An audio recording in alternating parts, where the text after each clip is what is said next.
बहुत समय पहले की बात है। हिमालय की तलहटी में बसा एक शांत नगर था, सत्यपुर। ये नगर बाहर से साधारण लगता था, पर इसकी हवा में कुछ ऐसा था जो मन को भीतर से छू लेता था। यहाँ दो व्यक्ति रहते थे, जिनके मार्ग अलग थे, पर लक्ष्य एक ही था, परम सत्य की प्राप्ति। पहला था आर्यदेव, एक विद्वान, शास्त्रों का ज्ञाता, वेद उपनिषद का पंडित। बचपन से ही उसकी बुद्धि तीव्र थी। गुरुकुल में रहते हुए उसने तर्क, दर्शन, न्याय और मीमांसा में अद्भुत निपुणता प्राप्त की। राजा तक उसके ज्ञान की प्रशंसा करते थे। लोग कहते थे कि जिस प्रश्न का उत्तर किसी के पास ना हो, वो आर्यदेव के पास है। दूसरी ओर था माधव, एक साधारण सा युवक। न तो उसने अधिक शिक्षा पाई थी, न ही शास्त्र पढ़े थे। वो नगर के बाहर एक छोटी सी कुटिया में रहता था। उसका जीवन सरल था। सुबह उठकर नदी में स्नान, फिर अपने इष्ट श्री हरि का नाम जप, दिन में श्रम और रात को भजन। उसकी आंखों में हमेशा करुणा और चेहरे पर शांति रहती थी। नगर के लोग दोनों को जानते थे, पर तुलना करते हुए कहते, आर्यदेव ज्ञान का पर्वत है और माधव केवल भावुक भक्त।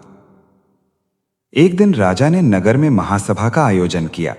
विषय था, मोक्ष का सच्चा मार्ग क्या है, ज्ञान या भक्ति। सभा में बड़े बड़े विद्वान आए। आर्यदेव को मुख्य वक्ता बनाया गया। माधव भी भीड़ में बैठा था, साधारण वस्त्रों में, सिर झुकाए। आर्यदेव ने शास्त्रों के श्लोक उद्धृत किए। अविद्या से बंधन है, विद्या से मुक्ति। उसके तर्क इतने प्रबल थे कि सभा मंत्रमुग्ध हो गई। उसने कहा, ईश्वर को पाने के लिए विवेक चाहिए, तर्क चाहिए। केवल भावनाओं से सत्य नहीं मिलता। लोग तालियां बजाने लगे। तभी राजा की दृष्टि माधव पर पड़ी। उसने पूछा, तुम कुछ कहना चाहोगे? माधव धीरे से उठा। उसके स्वर में न कोई चुनौती थी, न गर्व। उसने कहा, महाराज, मैं शास्त्र नहीं जानता, पर इतना जानता हूं कि जैसे बच्चा मां को पुकारता है, वैसे ही यदि हृदय से ईश्वर को पुकारा जाए तो वो अवश्य मिलता है। सभा में हल्की हंसी गूंज गई।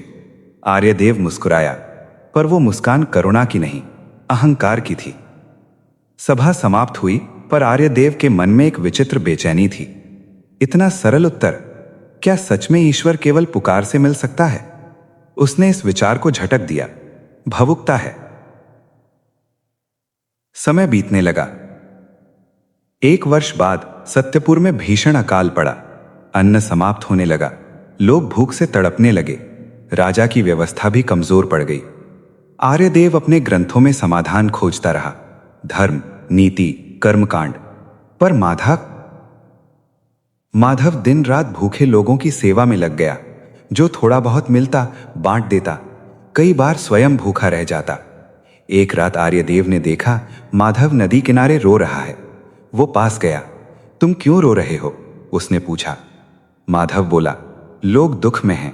मैं अपने प्रभु से पूछ रहा हूं, क्या मेरी भक्ति इतनी भी नहीं कि उनका दुख कम कर सकूं? आर्यदेव को झटका लगा। वो जीवन में पहली बार किसी को ईश्वर से प्रश्न करते हुए देख रहा था, पर अहंकार से नहीं, प्रेम से। उसी रात अकाल के बीच भारी वर्षा हुई। सूखी धरती भीग गई। लोगों में आशा जगी। नगर में चर्चा फैल गई। माधव की भक्ति रंग लाई। आर्यदेव के भीतर कुछ टूटने लगा। उसने पहली बार सोचा, क्या मैंने ईश्वर को जाना है या केवल समझा है? कुछ समय बाद आर्यदेव ने सब छोड़कर वन की ओर जाने का निर्णय लिया। ज्ञान का अभिमान उसे चैन नहीं लेने दे रहा था। वन में उसे एक वृद्ध साधु मिले। साधु ने पूछा, तुम क्या खोज रहे हो? आर्यदेव बोला, सत्य। साधु हंसे, जिसे तुम खोज रहे हो उसे पाने के लिए पहले खोना पड़ता है, अपने अहंकार को। साधु ने उसे 1 वर्ष तक सेवा करने को कहा, लकड़ी काटना, जल भरना, मौन रहना। आर्यदेव ने कठिनाई से स्वीकार किया। दिन बीतते गए। विद्वान हाथों में छाले पड़ गए। मन बार बार विद्रोह करता, मैं इतना बड़ा ज्ञानी होकर ये सब क्यों कर रहा हूं? एक दिन उसने देखा, माधव उसी वन में आया है। वही सरल चेहरा, वही शांत मुस्कान। आर्यदेव की आंखों से आंसू निकल आए। उसने चरण पकड़ लिए, मुझे सिखाओ, तुम्हारी भक्ति क्या है? माधव ने उसे उठाया, मैंने कुछ नहीं सीखा, मैंने बस स्वयं को प्रभु को सौंप दिया। उस रात आर्यदेव को अनुभूति हुई, ज्ञान दीपक है पर तेल भक्ति है। बिना भक्ति के ज्ञान बुझा हुआ दीपक है और बिना ज्ञान के भक्ति अंधी श्रद्धा। कुछ वर्षों बाद सत्यपुर में 2 दीप प्रज्वलित हुए, एक ज्ञान का, एक भक्ति का, दोनों साथ। आर्यदेव अब प्रवचन देता था पर अहंकार नहीं था। माधव भजन करता था पर विवेक के साथ। लोग कहते जहां भक्ति और ज्ञान मिलते हैं वहीं ईश्वर प्रकट होते हैं, और सत्यपुर सचमुच सत्य कपूर बन गया।